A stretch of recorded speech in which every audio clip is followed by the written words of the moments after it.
Welcome to the Chatting Chakras podcast, where we get our inspiration from chakras, yoga, art, and sacred space of friends. Here's your hosts ready to rock the rainbow with you, Christina Alexa, Lonnie Voivod, and Kate LeMay.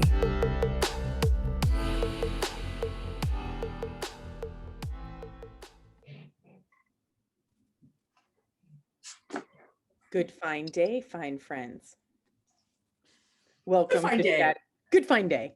Good fine day. It's the new greeting. It goes with flow. Welcome today. You know what else?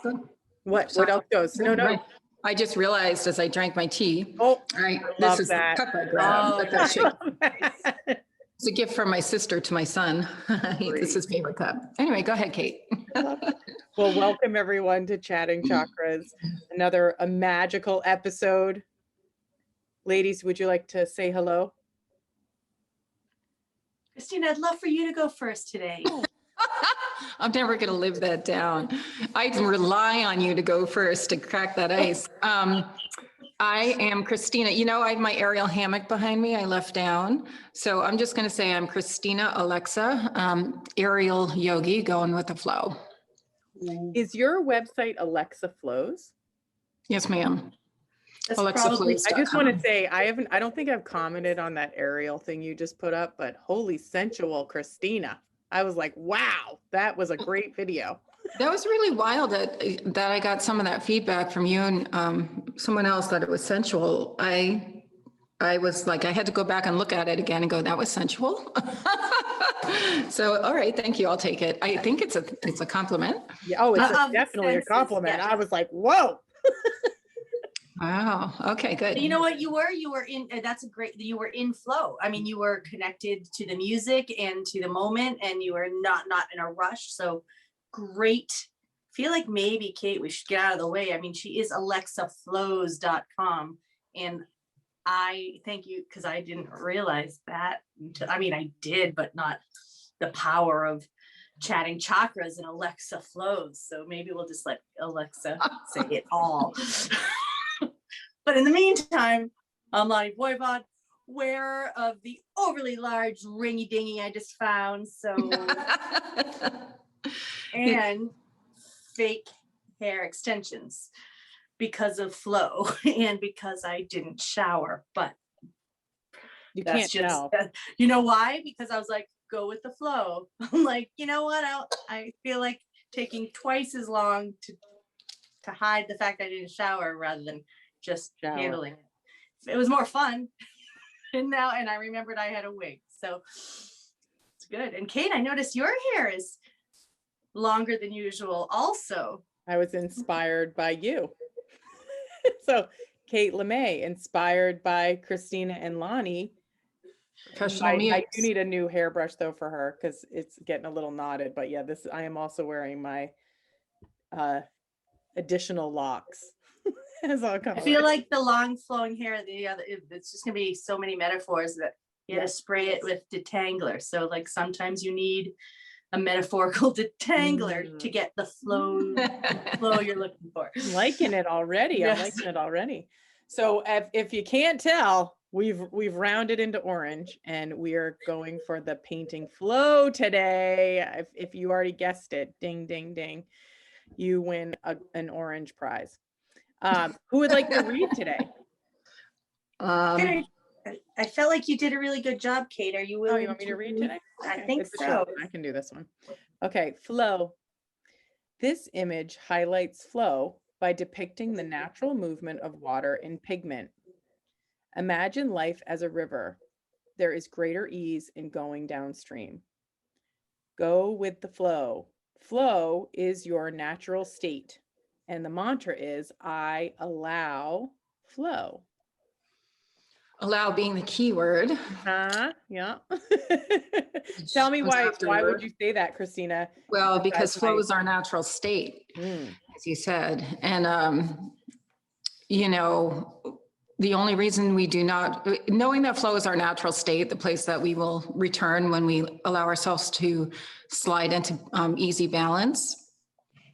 Flow, then that means we're allowing flow, but we have to be willing to look at what the obstacles are in our path, and to remember that we are both the obstacle and we are also the way. And that's not my quote, that's Yogi Amrit Desai. We are the obstacle, I am the obstacle, and I am the way. And that in therein lies our power, right? Oh, that obstacle was not a circumstance that's happening to me. How I respond to it is my obstacle. I also just want to quickly note, last podcast we did path, and on path we talked about dharma versus karma, and kind of same thing, going with the flow, finding our path according to our own purpose and principle. And so that is part of our flow. So it's perfectly synchronized. I know. I love how, and these paintings, I don't know if we've described this part, but when I painted them all, I painted like red, all the red paintings at once. And then I painted all the orange paintings at once. And I painted all the yellow, blah, blah, blah. And then I went back through and I picked them to go in little sets. So I was like, okay, this one's the first red. This is the first orange. This is the first yellow. So this would be I think it's our third orange. It is. So it was, as these are picked, there is a kind of loveliness where, red leads to orange and orange leads to yellow individually within each set. I suppose I could probably say this was every single one. Probably doesn't matter which one it's next to, but I love that path is in front of flow, and in back of flow is will on the other side of flow. Yes. Ooh. So path, flow, will. And Leave it to Will to just throw itself in. Will's like, what's up? Yeah. Will's like, Like, just in case you're not flowing or on your path, I'm going to show up.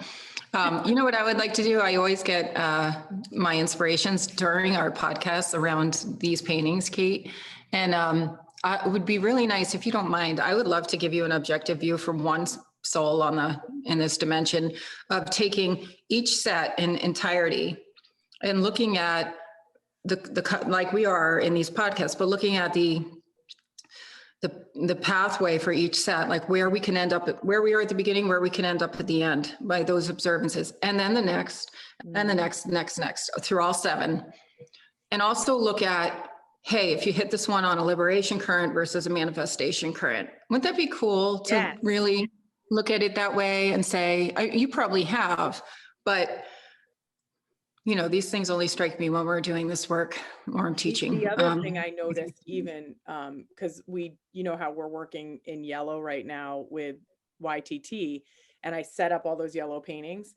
And when I practice lately, they're in front of me, right? And so then I'm like listening to them as a set of all the 7. yellows. Yeah. Yes. And oh my gosh, like even the 7 in the series in the color speak in a particular order. And I'm like, there's so much to uncover that it's just wild. And it really felt in the moment, it was very intentional, except that I couldn't see the end and didn't understand the beginning. So when I was in the picking process of which one was the first one, which one is the second one in the color series, and let alone that becoming part of a rainbow series. This is Kate math. Sorry, people that haven't witnessed Kate math before, but this is what happens. I get all excited about ways things move in horizontal directions, but no apology. It was cool. It was cool. And that's all I'll say. I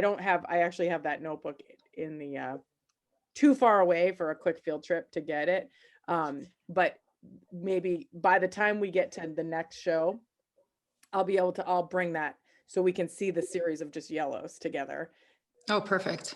I feel like your math is describing Indra's net, which is one of your indigo paintings, how that the horizontal and vertical are actually out in different time and space lines. So they're not linear, they're not bound by, so I think there you go.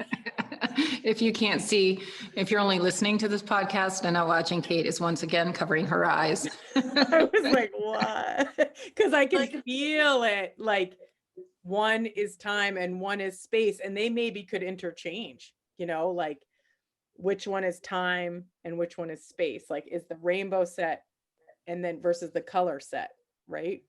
Or is it liberation and manifestation? Yeah, There's yeah, so all many of it. ways to do it. Ugh, too many Oh, things. We could play fun. with this It'll forever. never be done. Yeah. Anyway, This is so what back to happens when we flow. cover flow. We're digressing. We're digressing. No, I just wanted to say, just as a reminder, as we say every time we come to Orange, this is second chakra Svadhisthana. It's the abdominal and sacral region. It's a receptive, feminine receptive principle. So think of the womb or the energetic womb, even if you don't have one or if you're male, right? It's still that holding of space for how we creatively birth our lives. And two signature words that I know you both will have more to bring in that always strike me around second chakra are permission. Do we give ourselves permission to feel fulfilled or find our fulfillment if we are not yet fulfilled? And also pleasure. You know, do we give ourselves permission to experience pleasure in our lives in some way? Do we give that to ourselves to feed? Because we can leak a lot out of second chakra if we're over caring for others beyond our own needs or just not filling our own needs. And then last thing I'll say is very connected to many other chakras, of course, but very connected to heart. You know, and I say this over and over and over. It's the most simple phrase, but what makes your heart sing? You know, and then we pull that down into second chakra, and that will help us find our flow, find our fulfillment. We find our flow, right? Or find our flow and we are fulfilled. And then we pull down what makes our heart sing. We creatively birth that, and then Will steps in and says, "Hey, let me help you ground that and take that out into the world." That's it. That's my little thing. I always say it's second chakra. Well, so how, because you had a whole bunch of words when you were trying to reimagine your, website and your link and your, how people, what your next step in your own evolution was. How did you choose, what was the magic moment that had you choose flow? Alexa flows. I mean, there were so many brainstormed words and options. You know what? And it wasn't even my favorite, but I looked at the path of my life that led me to this moment, and I saw my Dharma and how they really are. Dharma's never like straight line, Dharma meaning, what's your flow in life? And Dharma's never a straight line. It's always, I'm going to take these twists and turns, but I'm going to flow like the river, right? And makes all those twists and turns. And I've had a lot. We all do, right?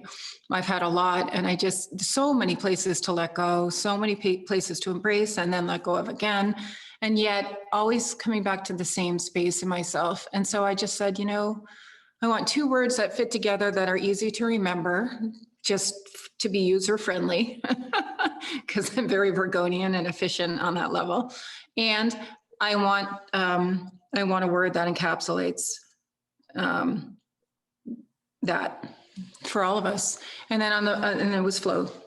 And I just made some t-shirts, yoga shirts, and on the back it just says follow your flow, like follow your flow. Don't follow my flow, follow your flow. And I'll support everyone I know in following their flow.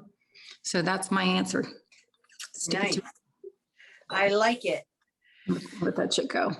and with that river metaphor, the thing that I hear most often in talking about finding your flow is just that very simple analogy of, the river doesn't yell, kick, scream, throw a tantrum when there's a rock in the way. It just gently and beautifully and effortlessly goes around it. And it just continues, on the path that is present for it. And there's no concern for time, or there's no rushing, it just taps into what's there in the moment. And think about how water is so beautiful, and it's not weak, right? It can be strong, it can tumble, it can have silt in it, it can be stormy, it can knock trees off riverbanks, and it can freeze in the poorest holes in the biggest rocks and expand and crack those big obstacles. So water is very powerful. Flow is very powerful. So thanks for that analogy. Kate, do you want to talk about your particular, sometimes you like to bring in the name of the actual paints, but your creative process with this painting? Because I think you do something kind of cool with this one, if I remember correctly. This one is the translucent orange by Schmecky, which is, I think I mentioned in a previous talk about orange. This is my favorite of all the colors. This is my favorite color. The reason is because it, with very little water, it can ground a very strong color, like on the outer edge. The pigment pools in a particular way where you get mega translucent and like that opaque in the same color, in the same tube. Like sometimes you have to use multiple paints to get that visual. So on this one, the way it's made is there's first a wash. That's just simple wash, and I drop water in the middle so it spreads the outer edge of the paint, so you'll see the darker edges. And then I make a pretty filled in with more pigment circle. And then the top, I let it dry like 3/4 dry. So it's a little bit techniquey. This one's, you have to pay attention, because if it dries too much, you can't get the visual of the water, it's, how when you look at a river from an airplane, you'll see the way things pull out. This is exactly that. It's like, except sand and land, it's pigment. So on the top circle, you can barely see it. There's a teeny fine line just made of solid water. I just make it with straight water, no pigment.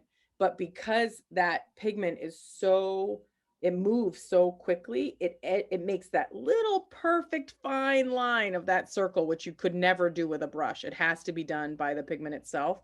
And then when I paint the top circle full of water and I hit the bottom circle full of pigment, the water from the top circle pulls down the pigment like a little bit of a river. So that's water all by itself doing the thing it likes to do the most with pigment, which is move it around. And when you're lucky, you get that image. It's actually, if I made, say, 200 of those, maybe only 4 would come out this particularly, where you can so clearly see the delineation of the water from the pigment. So it's probably the simplest painting of all my paintings, because it's, 2 circles, like it's nothing fancy. It doesn't take a lot to make them, but technique wise, it's probably one of the hardest, because you can't get that look. So if you own flow already, look at your particular painting that you got and see, how did the pigment move? Take a minute to notice that natural. So what I love about the metaphor of the way this painting is made and the meaning of the painting is that you don't actually have to do a lot. The water itself will do the work.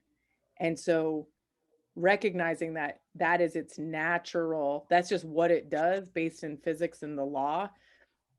Flow, what this painting is nodding toward in our physical life, is that the essence of flow is exactly like the way the water works with pigment. It is the natural state of our life. So to the point Christina just made, when you're not in flow, the courage to recognize what is happening, like say, Lonnie, I'm going to stitch together the 2 things you just mentioned. You talked about the rock and the water going around the rock, right? Like absolutely with ease.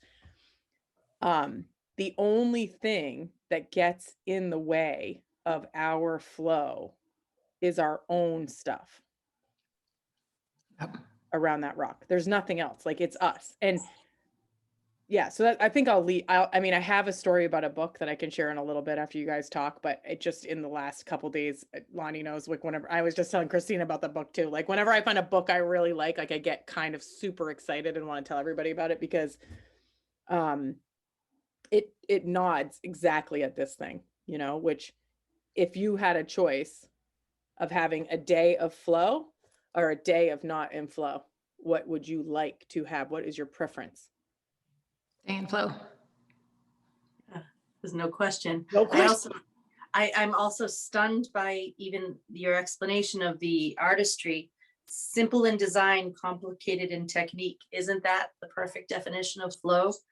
There's nothing easier, except it does require you to surrender and trust and have faith and, believe that like you know, to not have a addiction to a certain outcome, and see where life takes you. Well, and also when I say technique, I'd also say there was a crap ton of practice to get to that technique, right? Which in all, Yes. so there was an actual desire for an outcome. There is a desire for an outcome, but it was in a lot of practice that it happens effortlessly, right? So I think it's both things. I actually get in flow by seeking the practice, or not seeking. I get in flow by doing the practice that creates the technique to allow things to flow. Did that come out clearly? Yeah. Well, that's yoga too. I mean, when you Everything. know, the big shift from thinking that you can only be taught by others to having your own practice where you guide yourself, you know. Christina, you probably have a few more years of experience on that one. Not necessarily, but I want to say two things. One, Kate, you just dropped this bomb of this amazing book, and you clench your fist and you got all excited, and now you're not telling anyone the title. Can you at least? I know what the title is, but if yeah. somebody's listening, they may be like, "Wait, what's the book?" Called The Buddha and the Badass. And Yeah. I'm only on, like, you know, I'm early in it, but it's the dude who started Mind Valley, which is an educational company. And I think he runs it out of Malaysia. And Vish, I'll have to get his name. I'll get his name. But I can't believe that the divine timing of that, like the book landing in my life. I always love when that happens, but I like opened my calendar accidentally, and then I go down the whole day and I'm like, let me go back to the book. Vishen Lakhani, VISHENLAKHIANI. And the secret spiritual art of succeeding at work. Nice. The Buddha and the Badass. I love it. I also wanted to just say to people, you know, we just did this in our last YTT weekend, but how nice it is to support ourselves in little ways with signs and signals. We wait for signs and signals throughout our day. Am I on the right path? Am I doing the right thing? And sometimes when we're praying for a certain thing or intending to manifest something like flow, it will appear like the universe will throw something in our path to bring up our stuff. And we'll say, well, why is the universe tricking me like that? Because I was praying for this. So instead of looking at it that way, we can look at it as, oh, we're being loved. We're attracting this to ourselves. We are part of everything that inhales, everything that exhales in the whole universe, or this whole dimension. So of course we attract to ourselves everything in the way of our flow so that we can work through it more easily. So those signs and signals will exist for us, seemingly outside of ourselves, but really a part of us. But another really cool thing to do is, like this painting, whatever chakra is resonating with each one of us, or any idea like, oh, I want to get more flow in my life. I'm feeling really stuck. Or I'm feeling like I'm meandering and I don't have any purpose or direction. We can use these cards. We can set up a card and put it right where we will see it, maybe right in the bathroom, on the mirror or something every single day. We can also pick our own signs and signals as well that we remind ourselves of. Like we have these little, I don't know if you're both still wearing these, we decided to wear these bracelets. They're little string bracelets that one of our teachers gave us in our YTT program to remind us of a certain thing that we're practicing all month. So I think there's great self-support, self-assist in actually using the creative physical matter and surrounding ourselves with it. And your description, Kate, of how these paintings come through are such magical metaphor. There really are I listen really closely when you're talking. I hope everybody listens really closely, because the process that it takes for you to create this painting is always parallel to the process around the concept that the painting represents, like to manifest it for ourselves. And I'm particularly intrigued that you have two circles. I know circles and lines, of course, play a lot in your art. But to me, the water circle on top and then the other circle on the bottom, the water, this is just to me, and this made me think of signs and signals. Like, what does this mean to each person who looks at it? And that is the beauty of art. We can also interpret for ourselves. For me, this means this is the container of me. This is the flow of me, the beautiful etheric container of me. And here's my obstacle. And I'm going to flow right around it, right? Or through it, as the case may be. Because you didn't paint a river, you painted a circle. And so I wanted to stop and just ask you and Lonnie, you know, what that means to you. And Kate, is that pure channel or also intention in there, like conscious intention behind the circle? I'd definitely say pure channel on that one. Mm-hmm. Like it wasn't conscious at the idea of what did the lower what did the two different circles symbolize, but man, do I love your interpretation. Like, I'm like, yes, that's what I meant without knowing what I meant, which is mostly like all my work. I think you get that giddy, like, oh my gosh, look at that too. Like that level that you didn't see before. I love it. I love that idea. I have a couple things that I was hoping to share on this particular card, and I'm trying to. So obviously, Kate, you know, I'm sure both of you know about the flow state. I just what I was trying to do quickly, but I'm going to be a little bit clunky. It looks like maybe, but one moment, please. I think I can see it. Well, a little bit. So yeah. So well, okay. So I will do this. So just the Wikipedia definition in positive psychology, a flow state, also known colloquially as being in the zone, is the mental state in which a person performing some activity is fully immersed in a feeling of energized, focused, full involvement and enjoyment in the process of the activity. And the thing I wanted to, you know, in case you've never heard of, just that the flow state isn't just some woo-woo something or other. What I am drawn to, and I'm happy that I believe I found, and now I just have to find it again. So I think, Kate, you'll like this. So the theory and psychology of flow.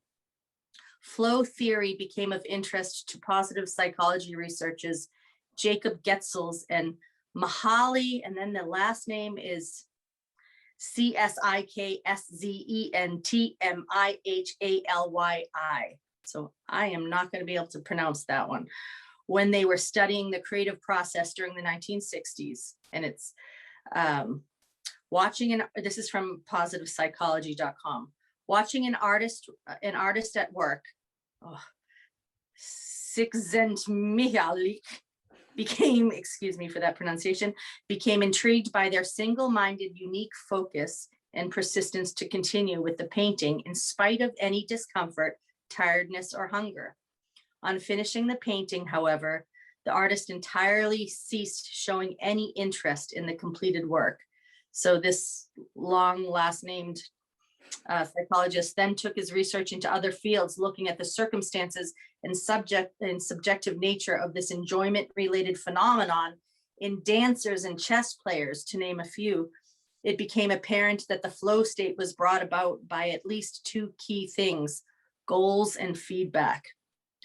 The optimal flow state was created when people tackled challenges they perceived to be at just the right level of stretch for their skill sets. In other words, neither too tough nor too easy as to be boring. And second, they had unambiguous short-term goals and received instant feedback on their progress. This latter condition made them aware of their progress and let them change their goal-oriented actions accordingly. Throughout it all, people described being in flow as a highly pleasurable experience. They enjoyed being in control of the task related largely to the ongoing feedback they received. Ultimately, they found whatever they were doing to be highly self-rewarding. So there is not just, it's not just a feeling. This is an entire study. And one of my favorite people in the world who discusses this and create videos and talks about it is Jason Silva. Oh, he has 2-minute videos up the wazoo about the flow state. I mean, all different lengths and sizes, but they are phenomenal. So if you have a chance, if you're listening and you have a chance to look up Jason Silva, he is a highly passionate person around the flow state. I think Tim Ferriss has done podcasts on it. I mean, it is a really interesting rabbit hole to go down that's beyond, beyond, I mean, so complex it's simple and vice versa, right? Do you want to go, Christina? I think she's on mute. Are you on mute, Christina? You are muted. There, is that better? Yeah. Yes. I was wondering if you could refresh on that last piece that you read, where you found that. That's fascinating. Yes, I'm looking at positivepsychology.com. Okay. And yet this is what is flow in psychology, definition and 10 plus activities to induce flow. So that's at the bottom. Let's see, I haven't gotten to that part, but I think you could find it's on page 1 of any Google search, flow state. Yeah. That's but that I felt like that particular example, I don't know if you knew that there was a scientist behind it from the I do. I've actually just wanted to say, I love that I think this is what I rely on for both of you, right? This is why I like this show, because Christina grounds us in sort of this like decades of knowledge around chakras. I mean, you just know this stuff because you have lived it and done it and studied, but also experienced and studied these things. So where you come from is well earned in a way that, I mean, even if you had like 87 books and we're citing all of them, it wouldn't deliver the same pow that I get when you talk about this work, Christina. And then Lonnie, this is what I rely on, the like cultural tie-in to the science and the article and this cultural guy, like, of course, Jason Silva has to be brought up. Tim Ferriss has to be brought up. And the thing that you said that, I mean, I could hear you say this 80 times. Thank God it's recorded, because this idea of the goals and feedback and the kind of pull it under one more, what it's really saying is that we love just the right stretch. Yeah. Right? Like, if you try to push me, as Christina knows, like, say we're trying to do a pose that is like 97 poses away from the pose I'm into. Yeah. But say I'm so close to getting that bind and my fingers are like this, and you're like, move that elbow. And then we're like, and you're like, yeah. So I think it's like, those feel like wins. Yeah. And then what happens?